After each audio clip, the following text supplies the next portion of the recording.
মেধিকুচি সঞ্জীৱনী যুৱ সংঘৰ ফালৰ পৰা সমূহ অসমবাসী ৰাইজলৈ আমি ৰঙালী বিহুৰ ওলগ যাচিছোঁ আৰু হিয়া ভৰা মৰম যাচিছোঁ। মেধিকুচি সঞ্জীৱনী যুৱ সংঘই আজি প্ৰায় 50টি বছৰ অতিক্ৰম কৰি এই বছৰ 51টি বৰ্ষত উপনীত হৈছে আৰু সেয়ে মেধিকুচি সঞ্জীৱনী যুৱ সংঘৰ সৌজন্যত এইবাৰ আমি ৰঙালী বিহুৰ সোণালী জয়ন্তী উৎসৱ আয়োজন কৰিছিলোঁ আৰু তিনিদিনীয়া বৰ্ণাঢ্য কাৰ্যসূচীৰে আজি আমাৰ শেষৰটো দিন আৰু শেষৰটো দিনৰ অন্যতম কাৰ্যসূচী আছিল আমাৰ বাৰেৰহণীয়া সাংস্কৃতিক শোভাযাত্ৰা আৰু এই সাংস্কৃতিক শোভাযাত্ৰাত আমি নিমন্ত্ৰণ জনাইছিলোঁ অসমৰ জনপ্ৰিয় অভিনেতা উৎপল দাস আৰু জনপ্ৰিয় অভিনেত্ৰী ময়ূৰী গৌতম আৰু লগতে বজালীৰ যুৱ অভিনেতা দীপাংকৰ তালুকদাৰক। আৰু এই সাংস্কৃতিক যি শোভাযাত্ৰা আছে শোভাযাত্ৰাখন আমাৰ উন্মোচন কৰিছে অসম চৰকাৰৰ অৱসৰপ্ৰাপ্ত সচিব মাননীয় প্ৰদীপ কুমাৰ তালুকদাৰ দেৱ আৰু তেখেত আমাৰ গাঁৱৰে সন্তান। আৰু আজি ৰাতি আমাৰ সাংস্কৃতিক সন্ধিয়া আছে। সাংস্কৃতিক সন্ধিয়াত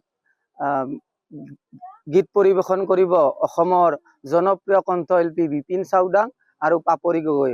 সমূহ ৰাইজৰ উপস্থিতি সহায় সহযোগিতা আমি উদযাপন সমিতিয়ে শ্ৰদ্ধাৰে কামনা কৰিছোঁ। মেধিকুচি সঞ্জীৱনী যুৱ সংঘৰ সৌজন্যত যি সোণালী জয়ন্তী বিহুৰ আয়োজন কৰিছে তাতে মই যিটো সাংস্কৃতিক শোভাযাত্ৰা ইয়াত উদ্বোধন কৰিব আহিছোঁ। মই আগত এজন প্ৰশাসনীয় বিষয়া আছিলোঁ, প্ৰথমতে কৰিমগঞ্জৰ DC হিচাপে আৰু পৰৱৰ্তী সময়ত সচিব ৰূপান্তৰ আৰু উন্নয়ন বিভাগৰ সচিব হিচাপে ৰিটায়াৰ কৰিছোঁ। এই গাঁৱতে মোৰ জন্ম আৰু ইয়াতে পঢ়া শুনা কৰি ইয়াৰ প্ৰাইমেৰী স্কুলত পঢ়া শুনা কৰি এইখন গাঁৱৰ চকুটি স্কুলৰ পৰা পাছ কৰি তাৰ পাছত মই পৰৱৰ্তী পৰ্যায়ত গুৱাহাটী ইউনিভাৰ্চিটিৰ কটন কলেজৰ পৰা পঢ়ি শুনি আজি এইখিনি পৰ্যায় পাইছোঁ।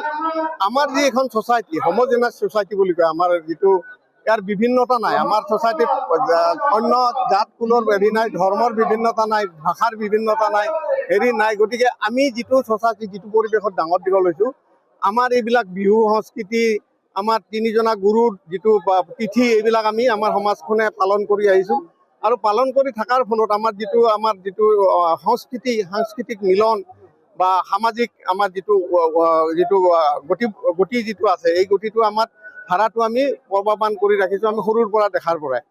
আৰু সেইটো আমাক এই সমাজখনক আমাৰ এটা লেখত ল'ব লগা আমাৰ গাঁও এখন ইয়াৰ সাংস্কৃতিকভাৱে বা শৈক্ষিকভাৱে বা অৰ্থনৈতিকভাৱে গাঁওখনৰ প্ৰভূত উন্নয়ন হৈছে।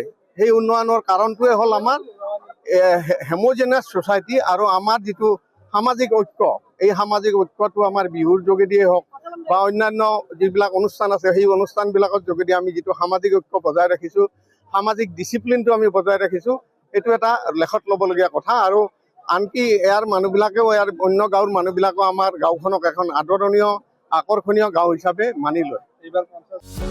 যিকোনো খবৰৰ বাবে যোগাযোগ কৰক আমাৰ এই নম্বৰত 9181 307 2221।